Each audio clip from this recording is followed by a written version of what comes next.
Brother said, "We don't want to see you on family vacation. Go away." I said okay and tore up their passports, and now oh my god, I'm kicked out.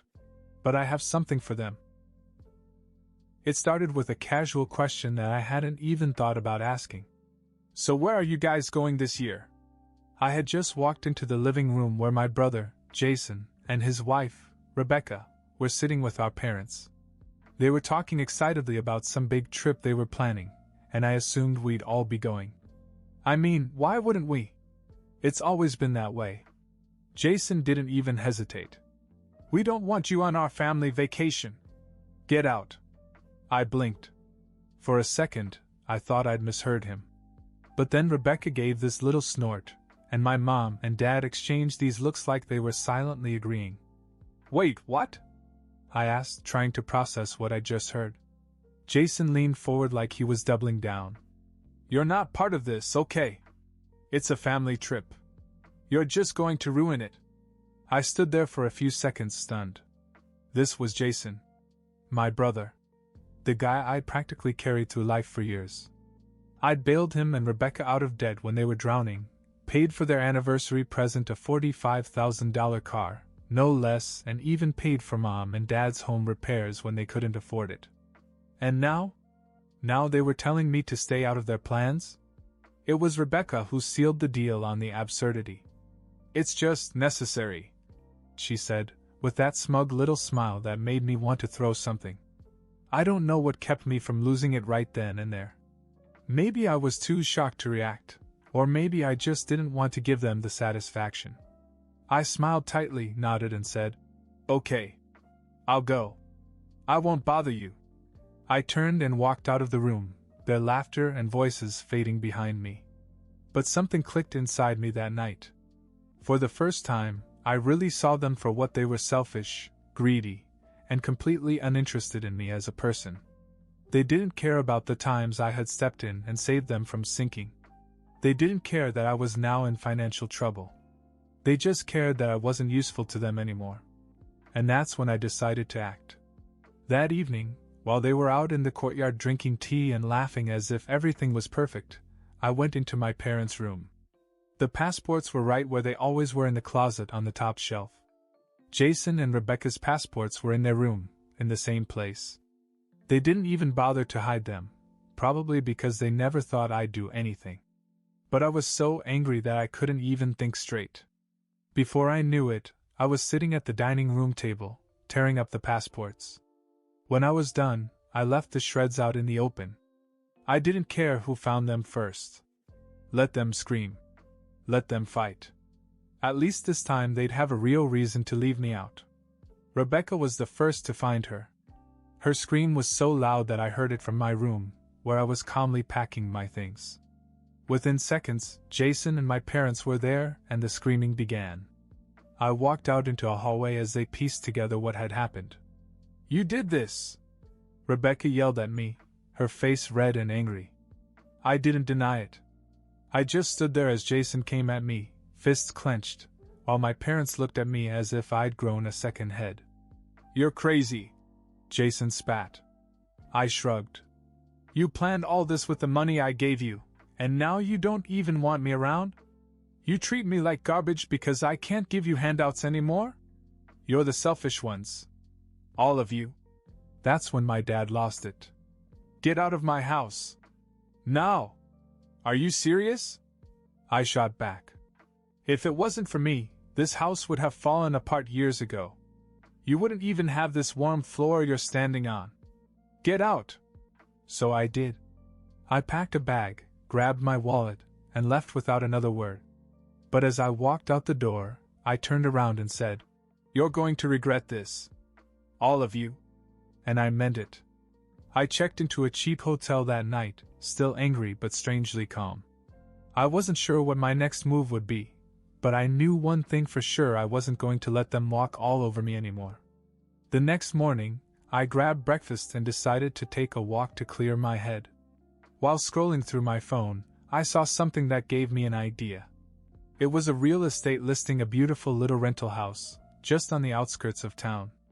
It was way out of my budget for someone who had just lost their job, but I thought, why not? I was already in this mess.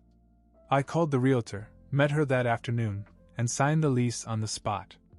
By the end of the day, I had keys in hand and a place to call my own. It was small but perfect, with big windows and just enough room for one person to breathe. But I wasn't done yet. While at the rental office, I asked the woman a curious question. "Hey, do you know if there's a moving service in town that's fast and, discreet?" She raised an eyebrow, but gave me a number.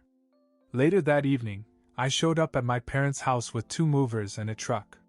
Jason and Rebecca's car wasn't in the driveway, and my parents were out running errands, so the house was empty. Perfect. The movers didn't ask any questions, which was good because I didn't want to explain. I directed them to Jason and Rebecca's room first. Clothes, electronics, even their stupid throw pillows, everything went into boxes. Then I told the boys to go to the kitchen and start packing up the fancy dishes and appliances, most of which I'd bought. I grabbed my dad's toolbox and unscrewed the wall-mounted TV in the living room. My parents would lose their minds when they saw this, but I didn't care. I'd paid for the TV. I'd paid for half the furniture in this house. If they wanted to kick me out like some freeloader, fine. But I wasn't leaving empty-handed.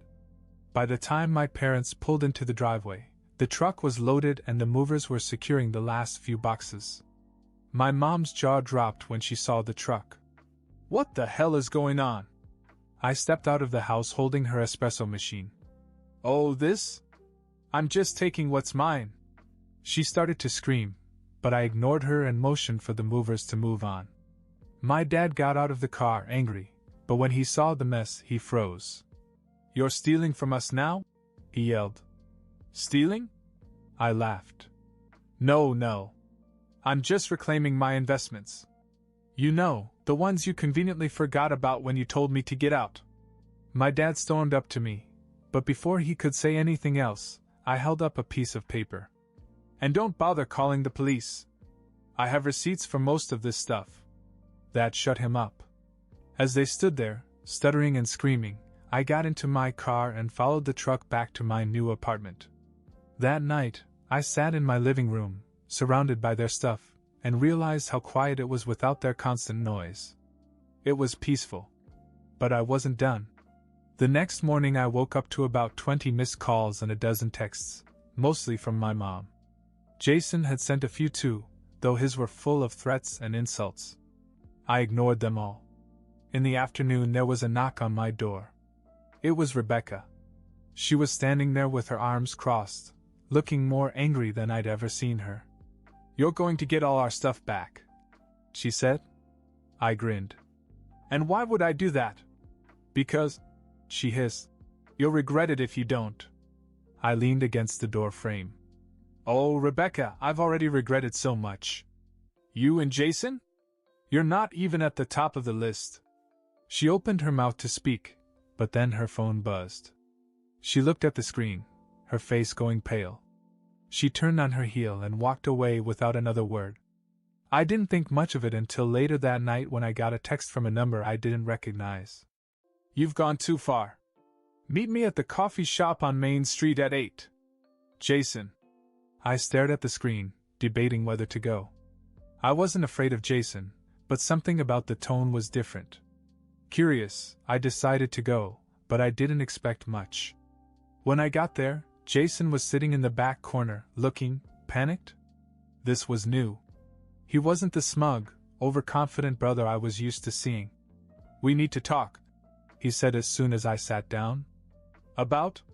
I asked, pretending not to care.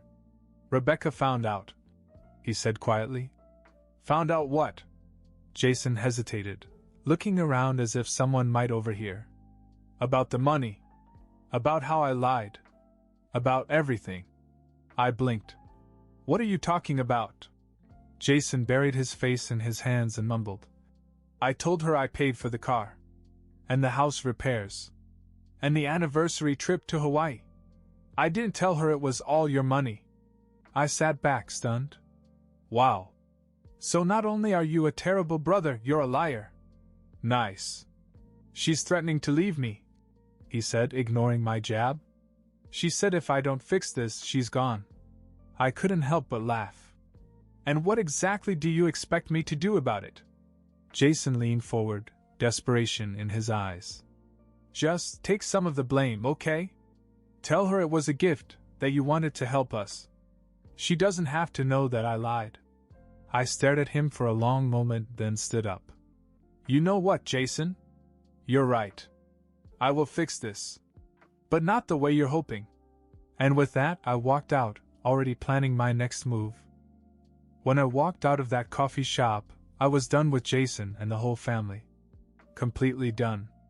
But being done didn't mean letting them walk away unscathed. No, I had one last act to complete, and I was going to make sure they felt every bit of what I'd been through. I started with Rebecca. If Jason was afraid she would find out the truth, why not give her the whole picture? That night, I dug up every receipt I'd kept over the years: the car purchase, the house repairs, even the jewelry I'd bought for Rebecca when Jason couldn't afford it. I took pictures of them all and sent them to her with a short message. Thought you'd like to know where all this money really came from. Have a nice life. Smiling face with smiling eyes. The fallout was immediate. About an hour later, I got a call from Jason, but I didn't bother to answer it. He left a voicemail, his voice desperate and cracking as he begged me to stop. You're ruining my marriage, man. Please, just stop. I deleted it. The next day I went to my parents. They'd always acted like I was an ATM, so I decided to show them what life would be like without their favorite cash machine. I called the contractors who had done the house repairs, the plumbing, the roof, the HVAC, and told them that my parents might be behind on their payments. They're having financial difficulties, I said innocently. Just a heads up. Within hours, my parents were getting calls from contractors demanding full payment for the work I'd already covered. Of course, my parents called me in a panic, but I let them go to voicemail, too. The cherry on top? I went to the local utility company and switched the automatic payment on their electric and gas bills back to their account. Since I'd paid for those too, I figured it was only fair that they take care of them now. By mid-afternoon, my mom texted me, begging to talk. Mom, what's going on? Why are we getting all these bills? We can't handle this. Me. Figure it out. You seemed pretty confident when you kicked me out, so I'm sure you'll figure it out. Later that night, I drove by the house and saw my parents on the porch talking to Jason and Rebecca. It looked like they were arguing, and I couldn't help but laugh. The dream team is breaking up, I thought. But I wasn't done yet. Remember their big trip to Spain? I wasn't going to let them get away with that either. Sure, I'd already shredded their passports, but I wanted to make sure they couldn't just reapply and go on as if nothing had happened. So I called the travel agency they bragged about using. I pretended to be Jason, gave them just enough personal information to pass as him, and told them to cancel the whole trip. The woman on the other end sounded confused. But this is a non-refundable booking. You'll lose everything. I grinned. That's okay. Just cancel it. When Jason found out, he stormed over to my rental house like a madman. He banged on the door for 10 minutes before I finally opened it. What's wrong with you? He yelled. I leaned against the door frame, completely unfazed. What's wrong with me? What's wrong with you, Jason? You told me I wasn't family anymore. So why should I care about your little trip? You're sick. He spat. You need help. I shrugged. Maybe. But at least I'm not a liar and a user. He stormed off, shouting that I was dead to him. The next day, I heard from a mutual acquaintance that Rebecca had packed up and moved out. Apparently the receipts I sent her were the last straw. She had told Jason that she couldn't be with someone who lied to her for years and pretended to be the provider when it was really his pathetic brother who was footing the bill. I got another voicemail from Jason, this one even more desperate. Please, man, I'm sorry, okay? I was a jerk. Just stop. I'll make it up to you. Please. I didn't respond. A week later, my mother showed up at my rental house looking exhausted. She didn't even wait for me to invite her in before she started talking. Everything is falling apart, she said. Your father's health is bad, Jason's in a mess, and we can't afford any of these bills. Please just come back. We'll fix this. I crossed my arms. Why? So you can use me some more? Forget it, Mom. I'm done. Tears welled up in her eyes, but I didn't feel sorry for her. Not anymore. You're really going to let us lose everything? She asked. I smiled coldly. You already have. And with that, I shut the door. That night, as I was scrolling through my emails, I noticed something strange, a message from a lawyer's office. Curious, I opened it. Apparently, my father had been hiding something. Decades ago, he'd bought a small piece of land that had recently skyrocketed in value thanks to a new development nearby. The email was from a buyer offering an absurd amount of money for it. I realized then that my parents weren't as broke as they pretended to be. They had a safety net all along, yet they let me carry them for years. I forwarded the email to my mom with a simple note. Guess you're going to be okay after all. Good luck. And then I blocked her numbers for good. After forwarding the email to my mom, I blocked her, my dad, and Jason on every platform, calls, texts, social media, everything. I was done with them, and I thought that would be the end of it. But of course they didn't stop. 2 nights later, I heard voices outside my house while I was watching TV. At first I ignored them, but then there was a banging on my door. Open up! It was Jason yelling from the other side. I didn't move. I thought he'd give up, but then I heard my dad's voice. We know you're in there. Don't make us do anything drastic. Something about the tone of his voice caught my attention. I went to the door and looked through the peephole. Jason, my dad, and my mom were all standing there, angry. Get out or I'll call the cops, I said loud enough for them to hear. Go ahead, Jason yelled back. You think we care? You've already ruined everything, you psycho. I didn't open the door. Instead, I pulled out my phone, dialed 911, and calmly reported a disturbance. 3 people are banging on my door and threatening me, I said. Yeah, I know who they are, but they won't leave. Jason must have heard me because he started kicking the door. You're going to pay for this. Before the cops arrived, they all stormed off, but not before Jason yelled something truly pathetic. Rebecca will come back to me and you'll be nothing forever. I laughed as their car drove off. A week later, I received a text from Rebecca. I hadn't blocked her because, frankly, I was curious what she was up to now that she wasn't tied to Jason. Her message was blunt. Rebecca, can we talk? At first I wasn't sure if I should answer. But then I thought, why not? I was bored, and she was probably as mad at Jason as I was. The next day we met in a cafe. She looked better than I expected, calm, composed, but there was a sharpness in her eyes that I hadn't noticed before. Why did you send me those receipts? She asked, getting right to the point. Because you deserve to know the truth, I said. She nodded and sipped her coffee. Well, thank you for that. Jason's a piece of crap. Always has been. We talked for hours. It was strange at first, but we found common ground in our shared bitterness toward my family. By the end of the conversation, she was laughing at my jokes, and I was surprised at how easy it was to be around her. She texted me again that night.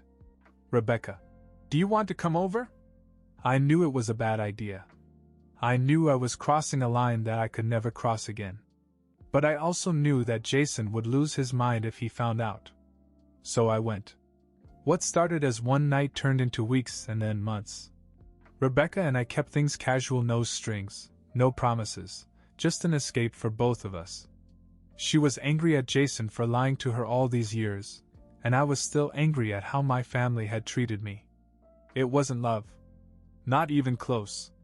I'd never been the type to sleep with someone out of spite, but this was new territory for me. It felt good to have some power for once, to take something Jason thought was his and make it mine, if only temporarily. Rebecca didn't care about keeping it a secret either. In fact, she seemed to enjoy the idea of Jason finding out. She started dropping hints to mutual friends, little breadcrumbs that I knew would eventually lead back to him. It didn't take long. One night, Rebecca showed up at my house with a grin. "He knows," she said. "How?" I asked. "I made sure he saw a picture of us together," she said casually. I laughed, but I couldn't help but feel a little uneasy. Sure enough, later that night, Jason showed up at my door again. This time I opened it. "You're disgusting," he said, his face red with anger. "Really? Coming from you?" I shot back. "You've been lying to her for years. At least I'm honest." "She's using you to get back at me," he spat. "Maybe," I said with a shrug. "But I'm still having more fun than you are." Jason lunged at me, but I stepped back and let him stumble into the wall. "Get out," I said calmly, "before I call the police again." He left, muttering threats under his breath. Eventually, things with Rebecca fizzled out. It was never meant to last, and we both knew it. She moved on, and so did I. In the meantime, I focused on rebuilding my life. I found a new job, slowly worked my way up, and eventually started earning more than I ever had before. I bought my own house, not a rental, but something I truly owned. As for my family, they remain broken. Jason and Rebecca never reconciled, my parents continued to struggle financially, and I kept them all blocked. Looking back, I know I could have handled things differently. Maybe I didn't have to tear up their passports or take their things. Maybe I didn't have to get involved with Rebecca. But honestly, I don't regret it. For the first time in my life, I stood up for myself. And it felt good. Years passed, and life settled into something peaceful. I didn't think about my family much anymore. They became a distant memory, a story I told occasionally when people asked why I didn't go home for the holidays. One day I ran into a mutual acquaintance at the grocery store. She mentioned Jason in passing, saying that he moved to another state after Rebecca officially divorced him. My parents were apparently still living in that house, struggling to make ends meet, but they were too proud to reach out to me. I just nodded and smiled, feeling nothing. That night, sitting in my own home paid for and fully mine, I opened a bottle of wine and thought about how far I'd come. Maybe it wasn't the fairy tale ending most people would hope for, but for me it was perfect.